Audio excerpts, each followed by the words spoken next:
যার যার সংবাদপত্রে নির্ভয়ে এই শব্দটি লিখবেন, হাসিনা পালিয়েছে। ক্ষমতার পরিবর্তন মানেই আমার কাছে শুধু রাষ্ট্র ক্ষমতার হাতবোতল নয়। গণহত্যাকারী হাসিনার পলায়নের মধ্যে দিয়ে 15 বছরের ফ্যাসিবাদী শাসনের অবসানের পথ উন্মুক্ত হয়েছে। তাই দেশে জবাবদিহিমূলক গণতন্ত্র প্রতিষ্ঠার এখনই শ্রেষ্ঠ সময়। লাঞ্ছিত, বঞ্চিত, অধিকারহারা মানুষ একটি স্বাধীন, নিরাপদ এবং মর্যাদাকর জীবনের প্রত্যাশায় উন্মুখ হয়ে রয়েছেন।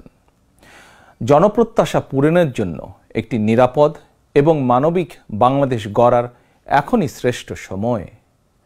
ফ্যাসিবাদী শাসনের অবসান ঘটিয়ে দেশের গণতন্ত্র, মানবাধিকার, ভোটের অধিকার প্রতিষ্ঠার জন্য গত 15 বছর ধরে গণতান্ত্রিকামী মানুষ আন্দোলন সংগ্রাম অব্যাহত রেখেছিলেন। আন্দোলন করার সময়, আন্দোলনরত অবস্থায় এই সময় অসংখ্য মানুষ গুম হয়েছেন, অসংখ্য মানুষ হয়েছেন খুন, অপহৃত হয়েছেন বহু মানুষ, অনেকে চিরতরে হয়েছেন পঙ্গু।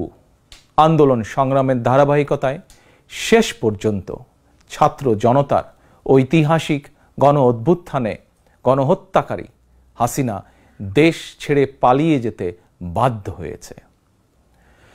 প্রিয় দেশবাসী, ঐতিহাসিক গণ অভ্যুত্থানের সাফল্য ও উদ্দেশ্য নস্যাৎ করে দিতে সুপরিকল্পিতভাবে চলছে ষড়যন্ত্র, এবং এই ষড়যন্ত্রের অংশ হিসাবেই একটি ধর্মীয় জনগোষ্ঠীর উপরে পরিকল্পিত হামলার ছক কষে দেশে একটি অস্থিতিশীলতার সৃষ্টির অপচেষ্টা চালানো হয়েছিল।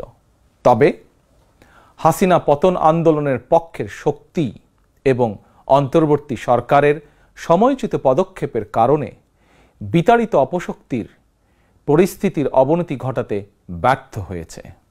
কিন্তু তারপরেও তাদের ষড়যন্ত্র থেমে নেই। কিন্তু গণ অভ্যুত্থানে চেতনা ও লক্ষ্য সুসংহত করতে হলে বিতাড়িত গণবিরোধী শক্তিকে আইনের মুখোমুখি করার পাশাপাশি জনগণের রাজনৈতিক এবং অর্থনৈতিক ক্ষমতায়ন অত্যন্ত জরুরি।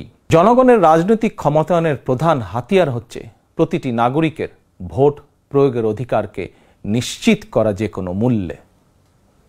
প্রিয় দেশবাসী, ক্ষমতার পরিবর্তন মানেই আমার কাছে শুধু রাষ্ট্র ক্ষমতার হাতবোতল নয়।